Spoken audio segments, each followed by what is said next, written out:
So, Steve, tell us about the gentleman that you met while you were out in Idaho. Yeah, so Hunt Hatch, it turned out that one of the Penn State advisors had a connection to a guy at the Department of Lands, and through that connection, we were able to find an apartment for myself to stay in, and that one of the other foresters had stayed in. And so I was like, great, made the connection, drove out there, and went up, met the family. And Hunt was, at that time, he had just retired from commercial airline pilot. And it turned out that he was like he was a forestry grad. He was a smoke jumper for a while. Then he was a fighter pilot and got into commercial fishing and also commercial airline pilot. And so he had this really outdoors lifestyle, adventurous, and it was the first time I was really around anybody like that. And coming out of central Pennsylvania, kind of just a tight knit family, just a different way of thinking. So him and I became really good friends. All his kids were out of the house, and so he was kind of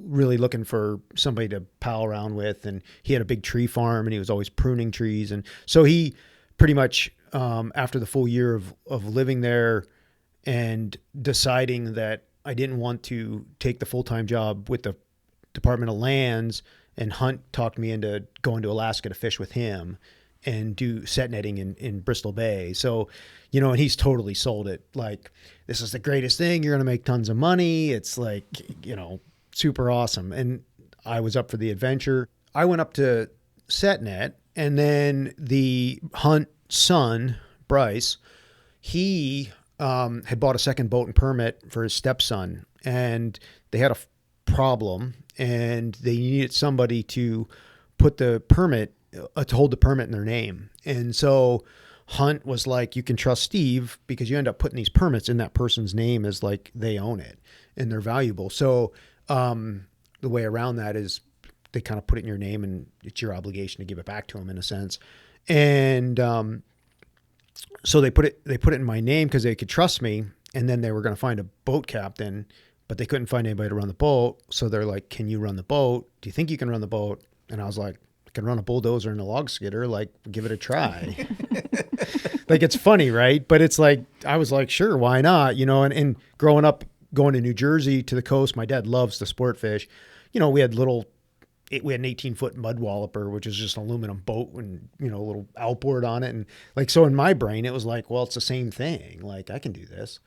And so the first season I ran it on the shoulders of the busy time. When it was really busy, we anchored it up and just fished one boat. And then on the shoulders where it wasn't as busy and we could split the crew, we split, and then I ran the boat.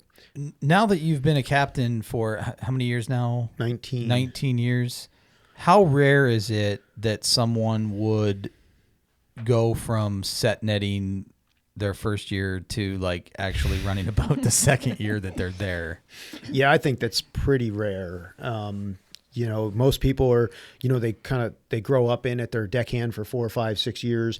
Their captain lets them run the boat, on the shoulders, or like when they're going to the tender or whatever. And then, they buy their own boat. They get the courage up to buy their own boat. I am thankful for the way we got into it, because it's kind of like when you're thrown in the fire, you really you have to dig in. It's sink or swim. And that was like, I think what really allowed me to kind of like quickly pick it up. And the guys that were within our radio group were really hardcore, and everybody was kind of like cheering me along. And, so it drove me to perform at a higher level. And I am a pretty competitive person. I love sports, but I just chose not to do them in college because I felt like I needed to work.